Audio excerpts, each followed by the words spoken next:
Hello guys, how are you? I hope you are well and okay wherever you are. Welcome back to yet another interesting video on my YouTube channel, Delicacies by Carol, where we will prepare nothing but the best food with a fusion, food that you can enjoy back at home with your loved ones. So today we're gonna be preparing chapatis, and don't forget to comment, share, like, and press the notification bell so that anytime I upload a new video, you're gonna be among my first people to be notified. So on to today video, we're gonna be preparing some chapatis, and here are my ingredients. So we have cooking oil, flour, 1 egg, turmeric, sugar, and salt. Yes.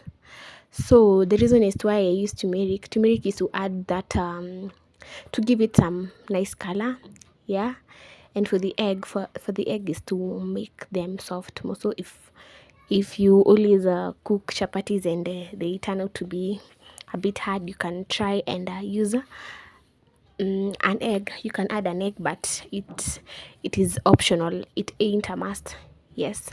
So we go up adding our ingredients. So I used a half a cup of water, and I added 2 tablespoons of salt, 2 tablespoons of sugar, sorry, 1 tablespoon of salt, and I mix together. And I also used hot water, very hot water. You can also see the steam is coming up because it is very hot. It's from boiling.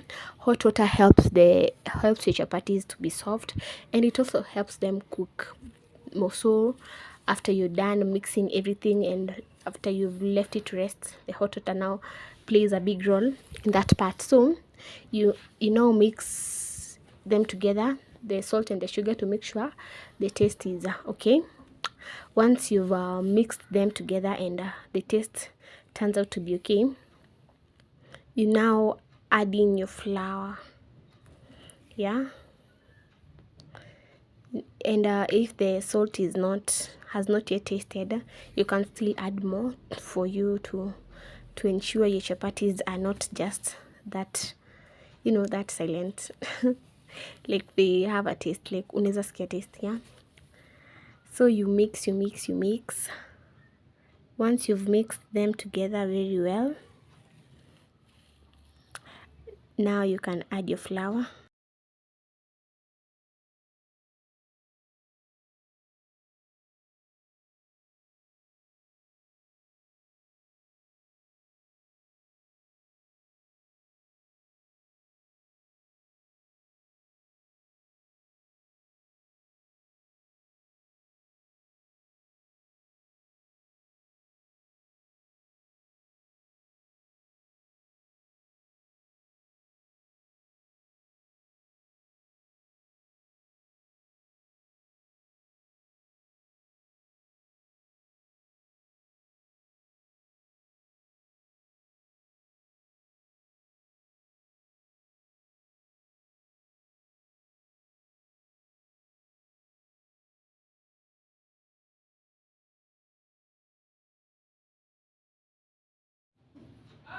So now you can add in your flour.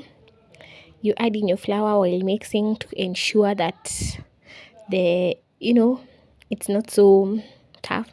And then at this point is when you add in your turmeric and your 1 egg. This is 1 egg.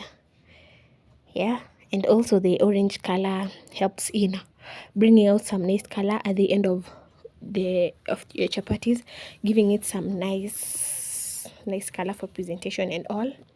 Yeah. So you mix. You also add in some oil at this point. You add in turmeric, some oil, and your egg. Now you mix it together. As you can see, the color has already started forming. So you mix until each and everything else has been incorporated very well. And yeah, and to ensure that the water does not turn cold, that it's gonna hinder your cooking of chapatis. Yes, you continue adding more flour until you get that consistency that you want. Yeah, I've also used a wooden spoon because the water is so hot, and also for those who have these long nails, You can still cook chapatis, like long nails are not any limitation as to why you cannot cook chapatis, because Hamiko can still do much better. And yes, so you mix. As you can see, the color is now coming out as we wanted. Yeah, continue adding in more flour. You mix, you mix, you mix.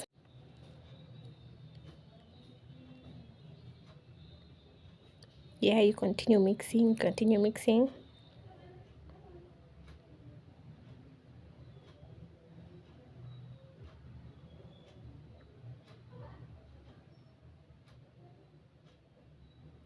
Yes, you mix.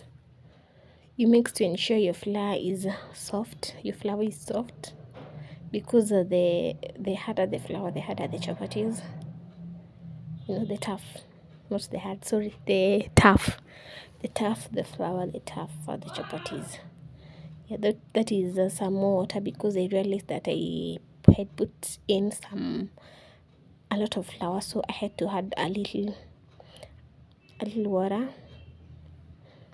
Yeah, to ensure that my flour is not tough, so that it cannot hinder with my process of cooking the chapatis.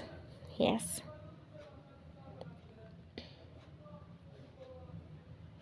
So you mix, you mix, you mix. Once you're done, mixing, yeah, you now add in some oil once. Yeah, now at this point you can use your hands, or you can still use the miko, but I decided to use my hands because the flour is not too much in the chapati, because my guests are not so many. And yeah, I wanted the oil to be well incorporated in the flour, to mix, because also oil is an essential ingredient when it comes to cooking chapatis, you know. So you mix, you mix very well. You mix to ensure that the whole of the dough, the dough that you've prepared is well mixed up with the oil. You mix, as you can see, using those nodes. You mix very well. Yes, you mix. Yes, as you can see, I'm still mixing. If you feel like the oil has not yet gotten to some parts, you can still add some more oil. Yeah, you mix. Yes, as you can see, I added some more oil, because the I realized that some parts one had not been oiled very well. So you mix, and once it is okay, you now put in together your dough very well, and you leave it to settle. You assemble it all at the center, and you leave it to settle for like the longer the time for settling, the gooder the results. Yes, the best. The best the results, the outcome, the best the outcome you're gonna have. Because if it settles for long, yeah, it's gonna have that time for cooking. You cover it with a piece of cloth, and you leave it on a warm place to settle. Yeah, once it's settled, as you can see, yeah, I gave it some time. Now I took it,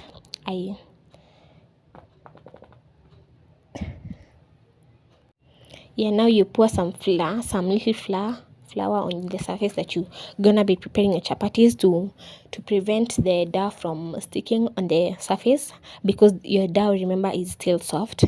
Yeah, and using your rolling pin, you roll okay, there are many other ways people do. You can use this way of rolling, then rolling spreading the flour, using the rolling pin, and then adding some oil. Or else you can still prefer now cutting the balls that you want, and cook directly on the heat. But for me, I decided to first roll the flour. Spread the flour using the rolling pin, and then I added in some oil. Added it some oil because I told you oil is another essential thing when it comes to making your chapatis. Yes, so you spread very well. Then you add oil. You add oil according to how you want it to, according to how you want the chapatis, how you want your chapatis to be. Then you spread using your hand. You spread to ensure that each and every area has been well oiled. You spread very well using your hand, or you can still use something else to spread. And once you've spread, now you can cut using a knife according to the size of the chapatis that you want. You can choose to cut into small pieces. You can still choose to cut bigger pieces, according to the size that you want. It depends on your size. The size that you want is it's the one that is gonna determine how you're gonna cut out your flour. So you cut, from up to down, from top to bottom. You cut that way. I told you, like, my number of guests, I don't have too many my guest number is not too many. That's why the dough is not big as well. So once you've cut, you can now start rolling in. You roll that way. Yes, you roll. Once you're done, your chapatis should be looking like the ones up above. Yes, so you roll them together. You can see they're still oiled. And once you've rolled them, now you can start cooking. As you can see now, I used a jiko because I prefer using a jiko since the heat is well spread to all the parts of the pan, to ensure that your chapati is not, some parts are not being cooked and yet others are being left out because some parts of the pan have not yet received the heat. So as you can see, I'm applying oil. You apply oil, you spread using the spoon. Once the bottom one is okay, you turn. And as you can see, your chapatis should be looking like these ones. Yes. So you oil your chapatis, you turn them. You can see the layers are still forming. As you can see, even before spreading the oil, the layers are still there. So you can imagine after they are cooked how they're gonna be looking. So you can all see the layers are there. Turn. Look at that. Yes. You turn. You turn.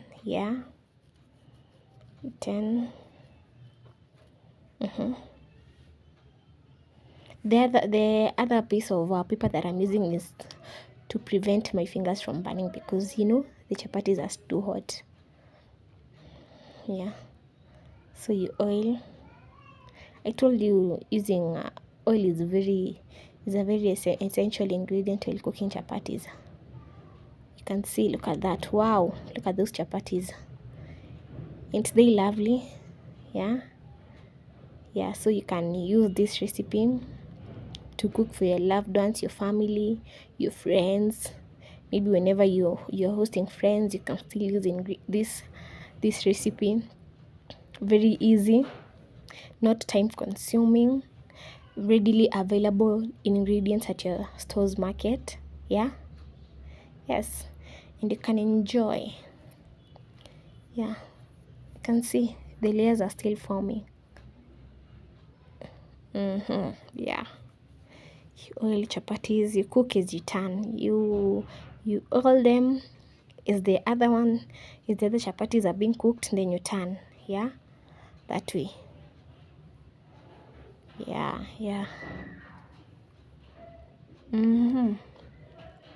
Yes, and that is basically it. So Don't forget to share, don't forget to subscribe, don't forget to like this video, like this video if you've enjoyed, and if you've liked the video, please don't forget to like down there. Also subscribe, please subscribe for my returning subscribers. For the new subscribers, continue joining the family, where we prepare nothing but the best recipes, easy recipes, you know, without spices or anything. For the turmeric, I say turmeric is optional. You can still prefer not to use turmeric and the egg. I'm also going to do another recipe without using the turmeric and the egg, and you're gonna compare the two videos and see the one that is going to be that is going to impress you, and you're gonna go for that. Yeah, in the meantime, continue enjoying, and yes, viewing. Is you like, comment, share, press the notification bell, subscribe to this channel. Yes,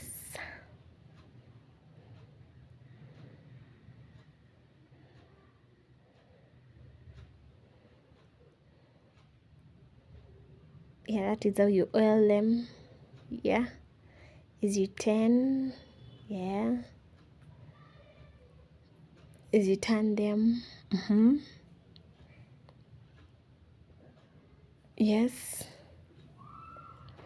turn them to give you that good and exciting look, an impressive one at the same time. Yes, you oil them, you oil. You cook as you turn them, you cook as you turn them. As you can see, our outcome. Yes, continue oiling the one that is on the top. Is the other one that is on the bottom is cooking. You can still cook one chapati, one chapati after the other, but for me I prefer cooking 3 or 2 more, because it also helps in it saves in once the chapatis have been cooked this way, they're going to be soft, and they're going to be sweet as well. But you can still use the other way, the one that is most preferable to you. Yes.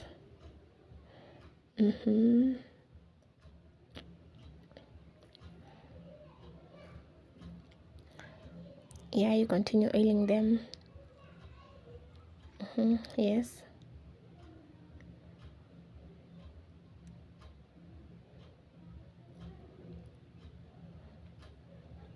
Yeah, and this is your final outlook.